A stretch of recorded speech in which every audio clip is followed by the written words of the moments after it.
এই পর্যন্ত আমরা একটি শর্টকাট মেথড দেখেছি যেখানে আমরা এমসিকিউতে কোনো রেখাকে অক্ষ দ্বারা কী অনুপাতে বিভক্ত করা হয় তা খুব সহজেই আমরা বের করতে পারি। এখন আমরা দেখব কোনো রেখা দ্বারা দুটি বিন্দুর সংযোগ রেখাংশকে বিভক্তির অনুপাত নির্ণয়। অর্থাৎ এর আগে আমরা যখন দেখেছি অক্ষ কিভাবে দুটি বিন্দুর সংযোগ রেখাংশকে দুটি অংশে যে বিভক্ত করে তার অনুপাত কিভাবে বের করা যায়, এখন আমরা দেখব কোনো অক্ষরেখা নয় বরং আরেকটি রেখা দুটি বিন্দুর সংযোগ রেখাকে যে অনুপাতে বিভক্ত করে তার অনুপাত নির্ণয় করা। তো প্রথমেই আমরা দুটি বিন্দু বিবেচনা করে নিচ্ছি x1 y1 এবং x2 y2 ধরে নিচ্ছি a এবং b দুটি বিন্দু। এখন আমরা একটি রেখা বিবেচনা করছি ax plus by plus c, এটি যে কোনো একটি রেখা হতে পারে। খেয়াল রাখতে হবে যে ax plus by plus c একটি সরলরেখার সাধারণ সমীকরণ। আমরা যদিও এখনও সরলরেখার সাধারণ সমীকরণ সম্পর্কে আলোচনা করিনি, তবে পরবর্তী ভিডিওগুলোতে তোমরা সরলরেখার সাধারণ সমীকরণ সম্পর্কে খুব ভালো আইডিয়া পেয়ে যাবে এবং সেখান থেকেই তোমরা এই সূত্র আরও দক্ষভাবে ব্যবহার করার উপায় জানতে পারবে।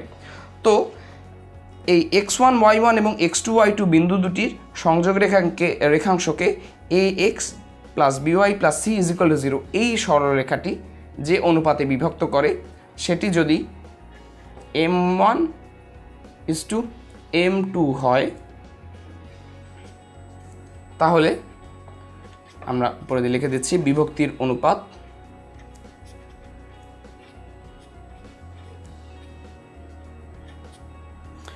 যদি m1 ইজ টু m2 হয়, তাহলে এই m1 is divided by m2 is equal to আমরা পাবো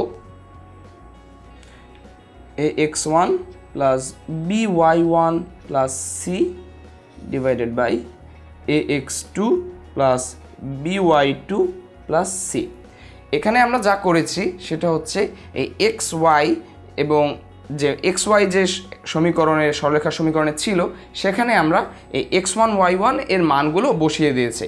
এই মান বসানোর পরে এখানে আর কোনো x কিংবা y সম্বলিত রাশি থাকবে না এবং এই c এরও একটি মান তোমাদের এই সরলরেখার সমীকরণে দেওয়া থাকবে।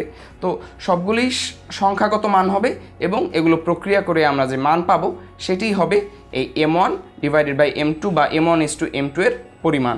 এবং এভাবেই আমরা কোনো রেখা দ্বারা দুটি বিন্দুর সংযোগ রেখাংশকে বিভক্তির অনুপাত খুব সহজেই নির্ণয় করতে পারি।